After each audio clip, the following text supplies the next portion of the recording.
Tomorrow is the deadline for people who've applied for the personal independence payment to submit details of their experience to a group of MPs. The Work and Pensions Committee is looking into the scheme, which was introduced in 2013 to help people with the extra costs associated with long-term illness or disability. PIPs have been controversial since their creation. Disability rights campaigners claim some people are being denied the payments they need. Breakfast Tim Muffet has been speaking to one woman about her experience of the system. PIPs aren't just a familiar sound to Daisy. She's reliant on them. Personal independence payments. They keep her financially afloat because her disability means she's at home, unable to work. So I have lupus and I also have hypermobile Ehlers-Danlos syndrome. So a lot of heart problems. I dislocate a lot. Mobility is pretty appalling, and as is everything else. And how important are the personal independence payments which you get? They're essential. It's the only way I could afford to be disabled. But at first, Daisy was refused the benefit. PIP was introduced in 2013. The idea is to ensure that benefits go to those with the greatest need.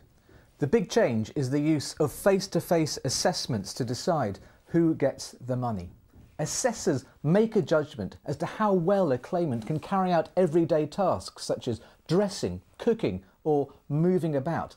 And these assessments are carried out by private companies. Daisy, what was your experience? It was pretty dehumanising. Whether I could lift my knees up, how far I could lift my arms. And it was done by a paramedic.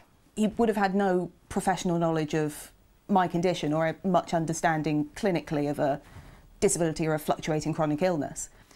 Took off and put on her jumper. Average build, casually dressed, did not appear to be trembling. So you think these criteria were used to decide that you don't qualify for these payments? Yeah. At best, they're irrelevant. At worst, they're a cynical justification of trying to deny needed money. Daisy appealed and a judge agreed, overturning the initial decision. According to the Department of Work and Pensions, since PIP was introduced, more than 2.4 million decisions have been made, and of these, 8% have been appealed, 4% overturned. There are obviously one or two problems with that report. We'll try and bring you the completed version a little later on this morning. Tim Muffet there discussing about the criteria used, of course, for PIPs, the benefit there. Coming up